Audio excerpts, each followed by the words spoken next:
The two cars at the front, Kevin Harvick and Jamie McMurray, both figured in last year's finish.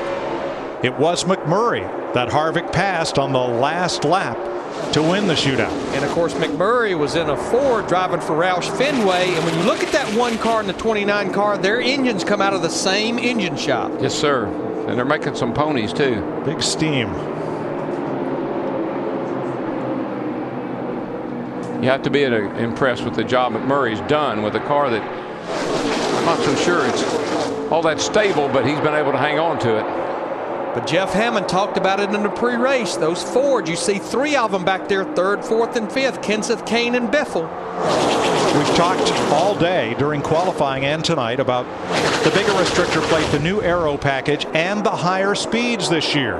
Darrell, does that change where you want to be at the white flag? First, second, or even third? I don't think so. It looks to me like the guy in front is almost, unless you get a good bump draft and get knocked by the guy in front, looks like he can hold off the guys behind him. We've seen it with the 99. We've seen it with the 29 here. Harvick. Whoa, we got Michael Waltrip, the 51 car. The 50 sideways. Caution is out. He hit the wall pretty hard back there. They left Biffle out on the racetrack, and Kasey Kahne did not come in. Let's start with Matt. And Kevin Harvick's game plan, if they were going to try to stay out, he wanted to stay out. They're going to go right side tires only. Stewart is going to go right side tires, and they're going to put some fuel in it to put a little more weight in the back to help with the nose weight, because he was a little tight near the end there. Harvick's away, Krista. McMurray is on fresher tires than most of the field, but they decided to come in just for two. No fuel, two tires for Jamie McMurray. Great stop by McMurray. It looks like most everyone elected to go with just two right side tires. I did see the 42 car of Montoya change four tires. So Biffle and Kahne will share the front row for this restart, but both on older tires. McMurray, Harvick, Kyle Busch, Jeff Gordon, Carl Edwards, Matt Kenseth, Denny Hamlin, Brian Vickers are the top 10. 2 laps to go when they come around. Who wins it? I don't know, but you know, Biffle's doing an interesting thing here. He's taking the outside. I don't know if that's a good move on this short run or not. Bottoms look pretty good on these restarts. Now, the leader has lane choice. Yeah. Only the leader for the restart. Everybody else falls in line. So Kahne will have to restart on the inside. And because there's just 2 laps to go, regular NASCAR rules will get 1 attempt at a green, white, checkered flag finish. Plus, he sets the pace. Biffle does.